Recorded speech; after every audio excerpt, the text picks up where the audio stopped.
Hey, let's do it for the content. Mega Ran. Let's go. Let's get it. Dick Kick City. It gets gritty when Mega Ran come through. The kid gets busy. Work yourself into a shoot, but you know it's legit. Like what you like, just don't be a dick. Hey, wrestling with regret. Let's get it. Yeah. What's that scent? Maybe you should bottle it. Drink it and spray it on. Get Claude to model it. 8 years in, can't look back. Who else can make the little sweatsuits look whack? Wrestling with regret. Let's get it. Yeah. You know, it's safe to say the best stories in life often feature a beginning, a middle, and an end. I know, real shocking take there, but in the world of wrestling, that's not always guaranteed. With an ever-expanding web of characters and narratives crisscrossing all over the place, all at the same time, not every angle has the luxury of a proper finish. And this week, I'm gonna rank them, counting down my picks for pro wrestling's 8 wildest forgotten storylines. Number 8, Live, Love, Lana. 2019, one of the worst years in Raw's history, but who's counting? In June of that year, the company made a big deal of hiring Paul Heyman and Eric Bischoff as the executive directors of Raw and SmackDown, whatever that job actually entailed. Bischoff's time in this role couldn't fit an hourglass, but Heyman stayed in that particular job for an entire year. And if there was one angle during this time that screamed, Paul Heyman wrote this and Vince McMahon vehemently endorsed it, this was it. Well, that and the Mike Bennett-Maria Kanellis storyline. It wasn't too long ago that the almighty WWE champion Bobby Lashley was drowning in an agonizing love triangle on TV with Lana and Rusev. He stole the ravishing Russian from the Bulgarian brute and subjected Rusev to weeks of humiliation, all leading up to the big wedding between the new couple on the last Raw of the year. An absolutely bonkers ceremony that featured an exasperated officiant, a restless crowd, and lots of smeared makeup. Then the whole thing peaked when Liv Morgan showed up after a few weeks of cryptic yet sexy promos. The new me is way more methodical, and I'm anything but typical. I have to destroy myself so the real me can emerge. But Liv's return didn't feel like what was suggested in those vignettes as she dropped a bombshell. I'm jacked! I never knew that I could be myself until we met and fell in love with each other. I've never touched this woman my entire life. I'm talking about Lana! Oh shit! Jerry! Jerry! Jerry! If there was anything more frustrating for fans than sitting through this whole stupid angle, it was the sudden reveal that Liv and Lana apparently had a romantic relationship. A surefire way to get people talking about the show, then it was almost never followed up on before they dropped it entirely. With an amount of effort so small it would have made Orange Cassidy call it a mockery of the business, Lana accused Liv of being an overzealous friend and that it wasn't love. Pretty much all that was said about it until they wrestled a couple of matches in early 2020. Liv won handily each time, then moved right on to a feud with Ruby Riott, and all that scary lesbian talk never came up again.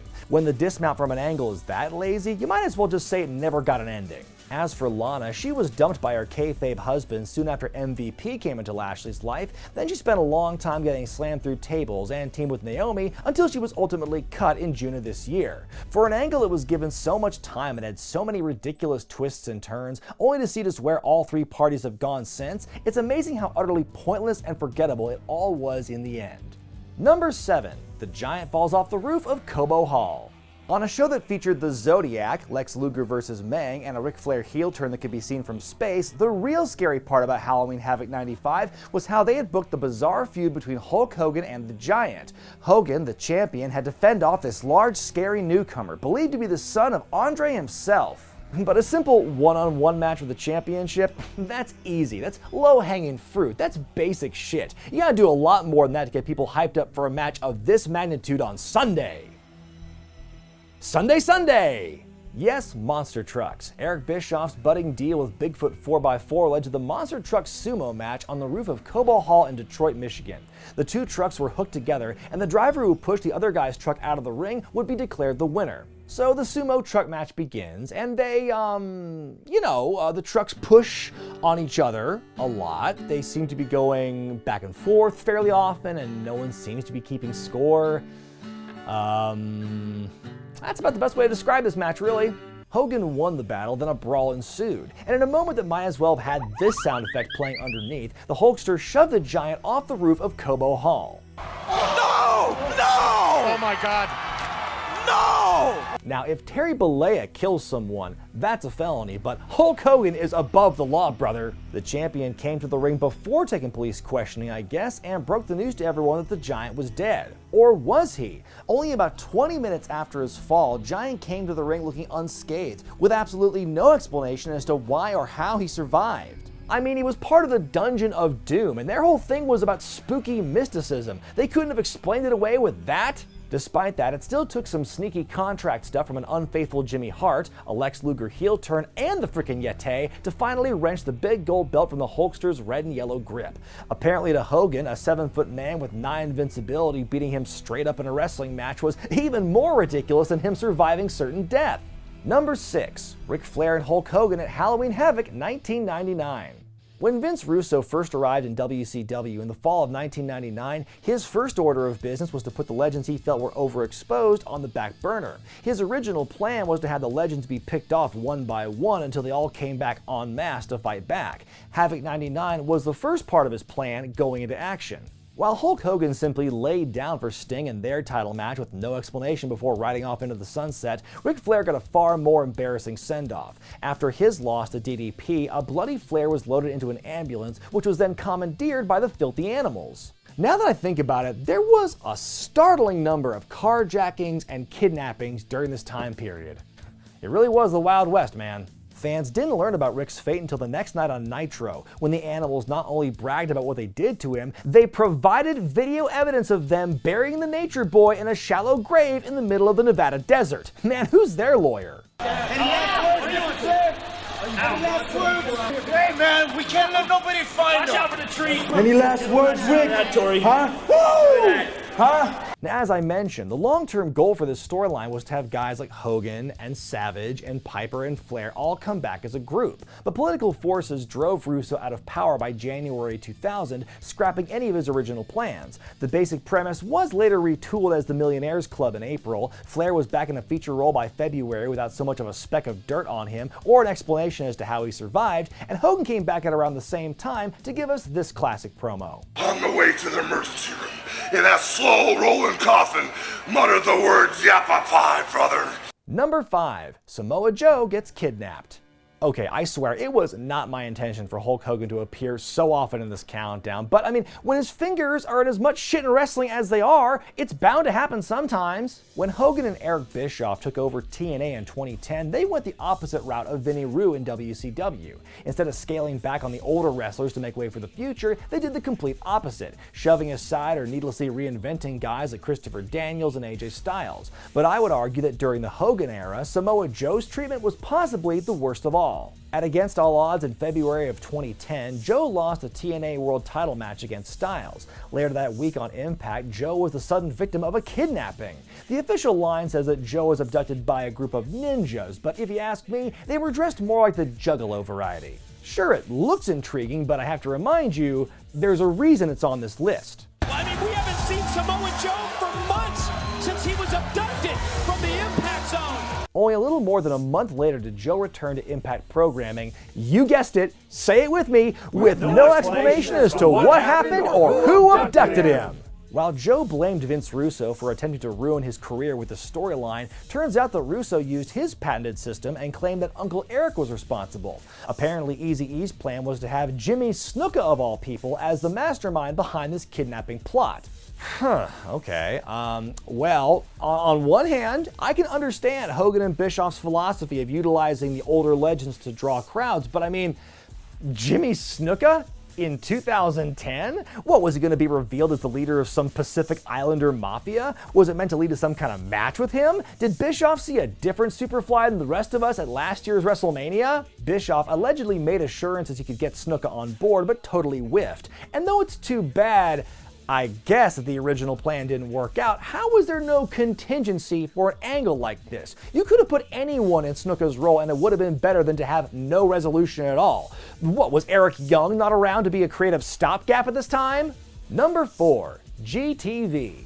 In early '99, World Wrestling Federation fans began to see some grainy hidden camera footage during shows, depicting everything from Billy Gunn fretting over his ass in the mirror, to Val Venus comparing dick sizes with the Big Show, or Al Snow picking his nose. GTV, as it was called, was mostly used for comic relief or to set up 1 or 2 matches on TV, though it would occasionally drive storylines, like when it exposed Eddie Guerrero's infidelity, or when Chaz was proven innocent after being accused of abusing his girlfriend. Apparently, the plan was for Goldust to be the man behind all this voyeuristic behavior. After all, the segment was originally called GDTV until it was tweaked for being a bit too obvious, but then Goldust left the company before the angle could conclude. And while everyone from Tom Green to Headbanger Thrasher were considered as the new culprits, the idea just eventually petered out to no payoff, until they brought it back for a hot second in 2002 as F-View. Number 3. Shane McMahon's Lockbox. WWE's been running out of surprise returns in recent years, but it's hard to top the excitement from the crowd when Shane McMahon returned to TV for the first time in 6.5 years. The prodigal son returned on the Raw after Fastlane and wanted a shot at running the show. You and your husband, Triple H, have been really running this company into the ground. But Simba had an ace up his sleeve, a bit of leverage if you will. He claimed to own a lockbox containing a secret that could have ruined Vince McMahon forever. Several years ago, your father messed up big time. Huge. And who was there to save the day? Me.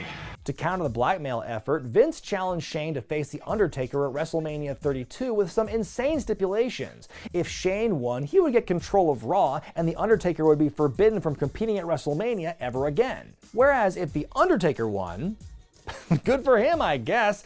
Tell me, why did Taker go along with Vince forcing him into this match from a kayfabe standpoint? So Shane accepted his father's challenge, and the lockbox was quietly ignored forever. This despite fans coming up with wild theories as to its contents to this very day. Shane said in an interview later there was never a plan to unveil the contents of the lockbox, and it was merely brought in as a storytelling device that would get Vince to make that Hell in a Cell match. Can you imagine another WrestleMania main event that's jump-started by something as frivolous and ultimately non-existent as Shane's lockbox? You know, I say that now, but I'm sure the comment section's already hard at work giving me examples of things I've forgotten. Anyway, Taker and Shane over-delivered in Dallas, and The Undertaker eventually won. Not that it mattered, because Vince gave Shane control of Raw the following night, even though he lost the damn match. But hey, who cares as long as WWE made their money, right? Number 2. Who drove the white Hummer? As we've seen throughout this countdown, the only thing worse than a mystery storyline with a bad conclusion is one with no ending at all. It all began in the spring of '99, in the middle of a feud with Kevin Nash and Randy Savage. 1 week after Big Sexy poured some big shits in Savage's limo, the Macho Man got revenged by trapping Nash in another limo before it was smashed by a mysterious white Hummer. Get him! It's a crazy moment, but it's hard to feel bad for Nash after falling for such an obvious trick. Oh, Big Sexy. Sexy me. Woo! Come on. It's girls' night out. It's girls' night out. And we're partying. We wouldn't do and we want you to open something for us. Over, I'll get ready. On a bad night. Later on, sucker! What a dummy. Yeah, I want that guy to win. So, who was behind the wheel of that automobile? The fans wanted to know, but apparently, like Shane's lockbox so many years later, there was never meant to be an answer to that question. It was just a storytelling device and a way to raise the stakes in that particular story. There was never a plan to have a secret person behind the wheel. It just wasn't. Okay, well if that's the case, why'd y'all turn it into a fucking angle anyway? Savage made a big deal about revealing the driver's identity at some point in the future. It seemed obvious it'd be Sid after he cost Nash a match with Savage on pay-per-view, but then it wasn't and the angle kept going. Savage promised to reveal the driver at Bash at the Beach, then again at Road Wild, but nothing ever came of it. Is it me, or does this feel oddly reminiscent of what South Park did 1 year prior, when they promised the resolution of who Cartman's dad was going to be, only for the original reveal to be an April Fool's joke? I guess the key difference is South Park eventually gave an answer when put under pressure by fans. WCW, though, did not. Then Kevin Nash turned heel and lost a retirement match to Hulk Hogan, and Randy Savage quit the company soon afterward. With the key players in this whole ordeal gone, you'd think that would be enough to put it to bed, right? Hell no. Come on. To the no, no, no. Hell to the no. Nope, they just glommed the story onto the Hulk Hogan Sting program, with Lex Luger jumping in to claim that Hogan was the driver. The angle failed to reach a conclusion at Fall Brawl when Sting tried, unsuccessfully, to get people to boo him. After that, the storyline seemed to have finally died off. But then came our favorite bro. Bro. No. On one fateful night in 2000, our old friend Vince Russo dusted off the Hummer one more time so Eric Bischoff could slam into Hulk Hogan with it. Whether it meant that Bischoff was the driver all along, or if it was just some weird tribute to the original attack, was never made clear. But if it were the former, it definitely wouldn't have made sense, as Bischoff helped Kevin Nash at Slamboree, setting off the entire angle with he and Savage in the first place. And my pick for the #1 wildest forgotten storyline in wrestling was, who kept trying to kill Vince McMahon? By the mid-2000s, Vince McMahon was no longer content just taking wrestling moves from people in the ring. No. By this point, he wanted to witness his own demise over and over and over again. But hey, you know what? Midlife crises affect us all differently. Let's begin with the most obvious one, the limo explosion in June of 2007. It's been documented plenty on this channel. Vince has his own appreciation night, slowly walks to his limo, it goes boom, people actually call 911 in response. It's one of the most genuinely shocking things the company has done in the last 20 years, if ever. I mean, killing anyone off, much less your biggest heel, is a huge deal. There were so many questions surrounding it, like how would they keep up the mystique and who would ultimately be responsible and how the angle was going to end. Rumor has it that it was all going to lead to a massive power struggle within the McMahon family, a story of betrayal, secrecy, and power plays. But that all changed barely 2 weeks later on June 24th, when Chris Benoit did the unthinkable. A contracted wrestler doing what he did for real suddenly made this fake murder mystery impossible to continue. So the company eventually and understandably changed course to Hornswoggle. Fast forward to 2008, and the company was having a hard time regaining viewers due to a stagnant product and, of course, the Benoit tragedy. What better way to get fans to watch this captivating sports entertainment product than by bribing them? Thus came Mr. McMahon's $1 Million Mania, a weekly contest where Vince himself would call random viewers who had signed up ahead of time, then ask them to repeat a specific password. Get the answer correct, and that lucky person would win a share of $1 million. Nothing screams desperate quite like literally paying people to watch your show. But as long as you have us here, Vince, is there anything else about WWE you want us to know? Like any interesting storylines or big wrestlers you want us to follow? Hey!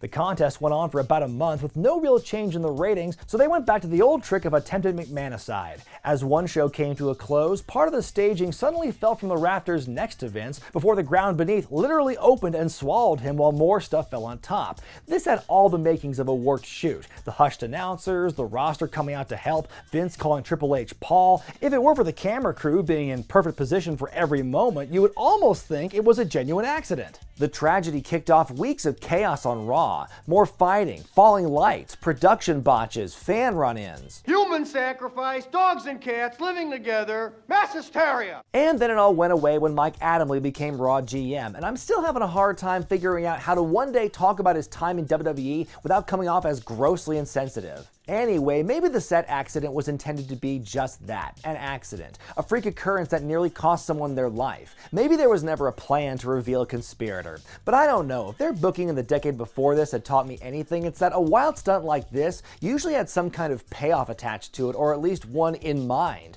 Considering how relatively soon this took place after the limo explosion, it felt like they were just trying all over again, then it just went away. But without the justification there was for the limo angle. Because of the similarities and the separately botched conclusions, I have to give Vince McMahon's Brushes with Death the nod as the wildest forgotten storyline in wrestling. Do you have any more forgotten angles that I'm having a hard time remembering right now? Let me know in the comment section below. I'm Brian Zane, and I'll see you next time.